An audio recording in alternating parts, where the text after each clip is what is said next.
అంటువ్యాధి క్రమం తప్పకుండా పునరావృతం కావచ్చు, రోగ నిర్ధారణ ఉండవచ్చు, క్లినికల్ ఆధారాలు లేకపోతే పరీక్షలలో ఈఎస్ఆర్ తో పూర్తి హిమోగ్రామ్, మలేరియా, పరాన్నజీవి కోసం స్మెల్, రక్త సంస్కృతి, వైటల్ పరీక్ష మరియు మూత్ర విశ్లేషణ ఉన్నాయి.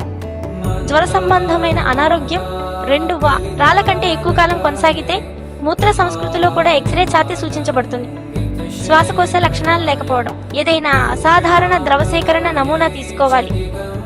చికిత్స సూచనలు అయితే వైరల్ లేదా బ్యాక్టీరియల్ కాలిస్, జ్వరం సూచించే తీవ్రమైన జ్వర సంబంధమైన అనారోగ్యాలలో తక్కువ గ్రేడ్ జ్వరంలో యాంటీపైరెటిక్స్ యొక్క సాధారణ ఉపయోగం సమర్థించబడదు.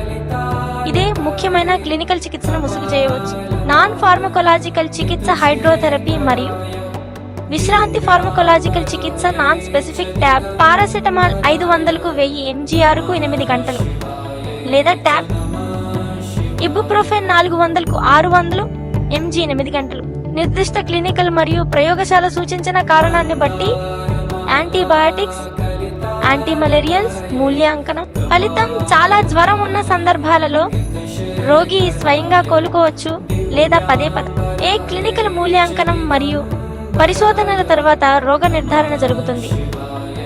3 వారాల వరకు రోగ నిర్ధారణ జరగకపోతే రోగికి తెలియని మూలం యొక్క జ్వరం ఉందని చెబుతారు మరియు దానికి అనుగుణంగా చికిత్స చేయాలి.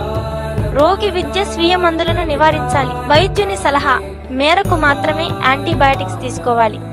అధిక జ్వరం ఉన్న రోగిని దుప్పటి మొదలైన వాటితో కప్పకుండా ఉండండి. పుష్కలంగా ద్రవాలు తీసుకోవాలి. చల్లని వాతావరణంలో ఉండండి. ముఖం మరియు లీసును పదే చల్లగా స్పాంజ్ చేయాలి.